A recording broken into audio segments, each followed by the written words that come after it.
What's up everybody, I'm Derek, this is Rocking E Forge, and today I'm going to show you a good beginner project that you can do to work on your hammer skills and developing your fundamentals when you're a beginner blacksmith. Now, there are many videos out there just like this, telling you different simple projects that you can make as a beginner. I'm just throwing my hat in the ring. You should find something that you enjoy making, make a lot of them, and in order to get better, really look with a magnifying glass, not really, but really look close at the work you produce and see where you can focus your efforts to make the next one even better. That will improve your skills very quickly, and leaves are in fact a great way to do that because they require a decent amount of hammer control and knowledge of how steel moves. So I'm going to give you just a few different styles of leaves to make, to have a tool in your toolbox, so to speak, for adding decorative flair to any project. So let's get into it, and if you make any of these leaves, please drop a comment down below and let me know how the process turned out, what you thought of the final product, and which style of leaf you made. Okay, so the first thing that I'm going to do is forge a short little forward taper down as close to a point as you can get. This is the basic process of forging any leaf, and the length of this nose, so to speak, defines how long and how wide your leaf is going to be and how it's going to look. So this is going to be a longer, what I like to call an Alex Steele or Brian Brazil style leaf, and we're just going to have to see how it turns out. So the next step is to take that over the far edge of the anvil and turn it over so that one of the flat sides is facing up, and you want to take about a cube of material beyond your taper. You're going to hammer hard to establish a shoulder, and you're going to really carefully establish that shoulder, because I have messed up seating that shoulder against the corner of the anvil as it bounces up and totally ruined a number of leaves that I've been working on. But the goal here is to have it taper upward to the base of the leaf and then start establishing the stem on the back side where that taper should be pretty close to flat in line with the actual stock that you're forging. All right, so what we're going to do with this is just start to work it down to about a quarter of the original thickness, while maintaining that shoulder as best you can. Now see, I've gotten a little out of alignment. It's not imperative that it's perfect, but the closer to perfect you've got, the better it's going to look in the long run.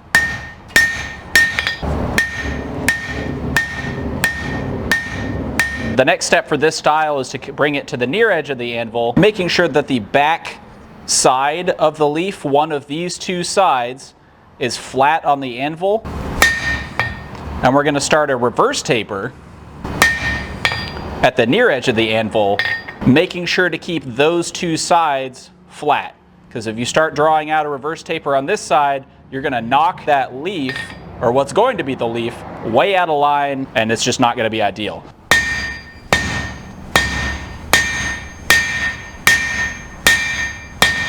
All right, so now that I've got this double taper kind of established, I'm just going to start working my way into blending this together.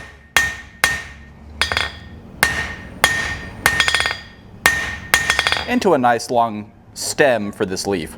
Now it's worth noting, if you're a beginner here especially, but really for anyone just trying to develop their skills, use mild steel. You can forge it a lot colder than a high carbon steel without worrying about it cracking or doing too much.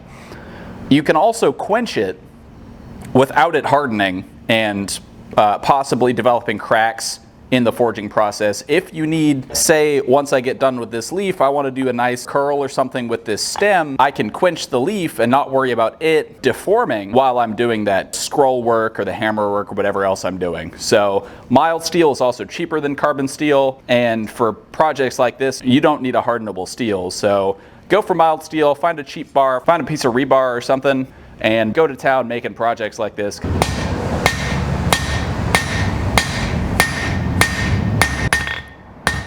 As you forge this taper down, and I've learned this by experience, you want to make sure that the point where the stem transitions into the leaf itself is not the thinnest point in the stem. So you kind of want that reverse taper to extend all the way to the end of the stem, or at least have a fairly tame taper down to the leaf so that when you start forging the leaf, it doesn't wiggle back and forth at the transition point and develop a crack and fall off. And that's literally just distributing forces along the length of the stem instead of right at one point. So the next step I'm going to take care of, now that I've got the stem kind of where I want it, is another fundamental practice in blacksmithing, taking a piece of square stock to a round dimension. So you're going to start doing this, and I've let all the heat go away, but that's okay, by forging on the edges.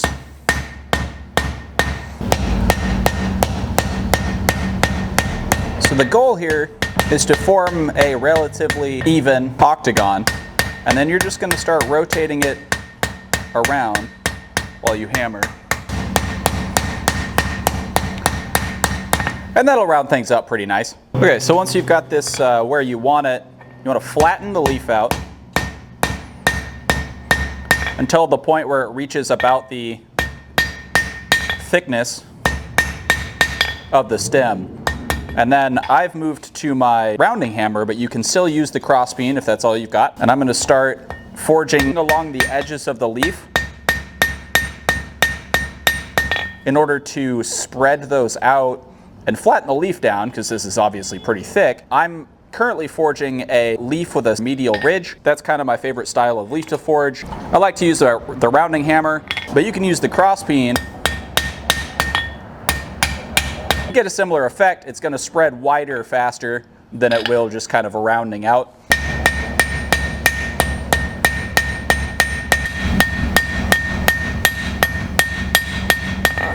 So this is a stage where you could leave this leaf perfectly fine. I'm going to try to thin the edges down a little more to show you my own little twist on this style of leaf, just to kind of make it a little more unique, stand out a little better. So I'm going to go probably 1, maybe 2 more heats.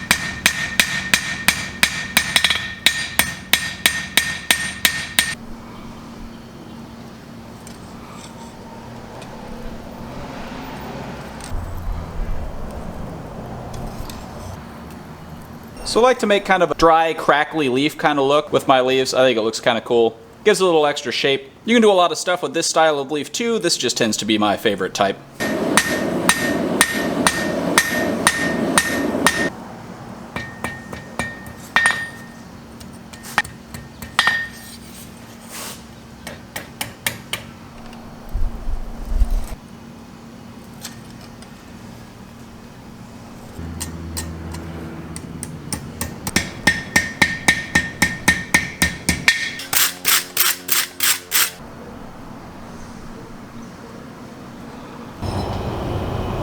So I've shown you that you can make a nice little keychain or a pendant or something to that effect. This is a bit long to put on your keys, but it gets the idea across, right? And that's kind of additionally what I want to show you, is not just how to forge these leaves, but also have some ideas and inspiration on some projects that you can use them on. Now that I've finished up this little pendant, I'm going to show you how to forge a very, very small leaf and demonstrate how to get the same style with a cross peen as opposed to the rounding hammer. I'm going to show you that on this piece. I'm going to cut it right here, and I'm going to show you that you can not only use your cross peen to make that same style of leaf, but you can also scale these leaves larger or smaller, however you want to add that decorative element to any kind of piece.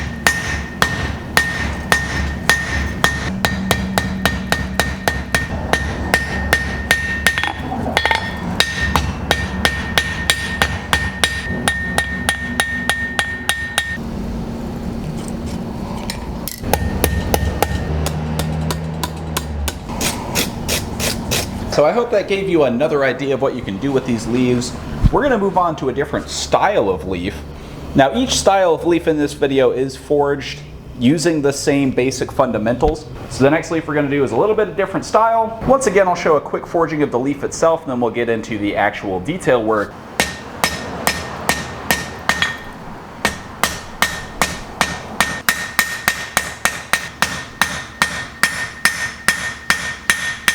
Now this style of leaf, you just flatten instead of worrying about spreading each side from the central ridge. And in this case, you don't want it to get too thin, because we're going to come in with a fuller and put some fuller marks down the center and along the edge.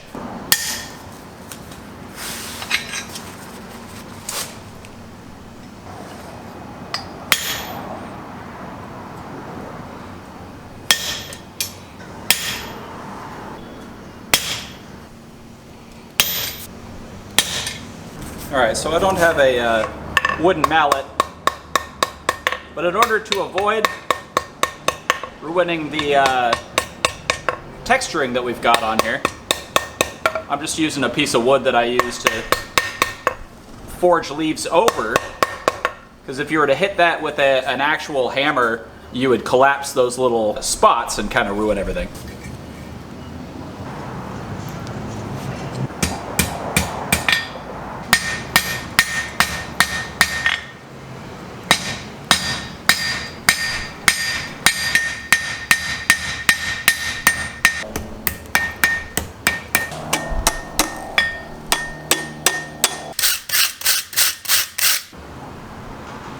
I really like this style of leaf. I think I'm going to make more of these. Okay, so now that you've seen another style of leaf and the practical application of actually forging it into a bottle opener, I'm going to show you another style, similar to this one, but we're going to use a chisel instead of the thick fuller. Alright, so this one's going to start out similar to the previous one with the fuller marks, but I'm going to use a chisel instead of a fuller, and I want this to flatten a lot more than the fullered one.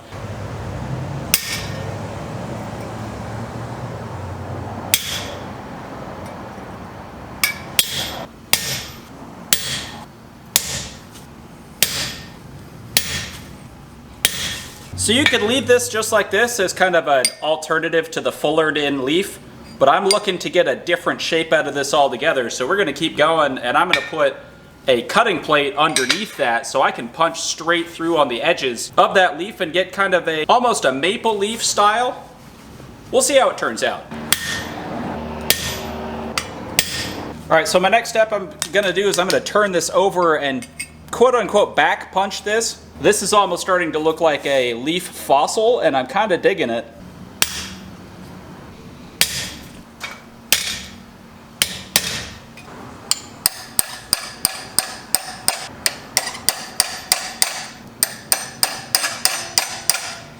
Now I'll admit this one's probably not the prettiest of the bunch, but depending on how you shape the initial leaf, it has a lot of potential. Okay, I was dumb and I didn't turn on my microphone, so I'm going to show you a bonus leaf from flat stock as opposed to round or square. And you just want to forge a nice little kind of three-sided taper. Like leave it flat on one side so that you're not worrying about when you go to flatten the leaf out and start using the rounding hammer or the cross peen, you're not worried about anything needing to be flattened. But just get a taper kind of this shape going, and then we'll move to the horn to kind of forge in the stem. And I'm using the rounding side of my rounding hammer to just pinch in that steel. Now you can forge in the corners. You can still round this up in the same way on the horn. Go ahead and forge those corners in first a little bit, and then start using the rounding hammer or your cross peen to start spreading along the edges.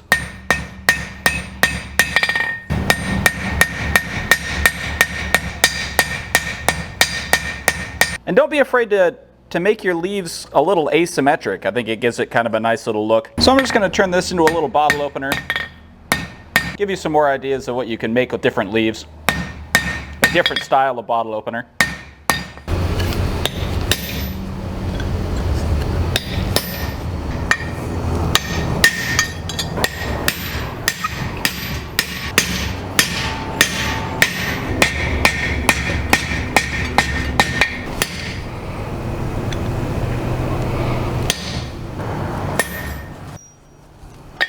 Now that's going to do it for all of my leaves today. If you are inspired by any of the leaves that I showed you how to forge today, leave a comment and let me know what you make out of them. Get out to your shop, work on your fundamentals, enjoy your time. If you enjoyed this video, please leave a like, drop a comment, hit subscribe, ring that notification bell. If you want to support this channel further, please consider becoming an honorary striker on my Patreon. Link is in the description below the video.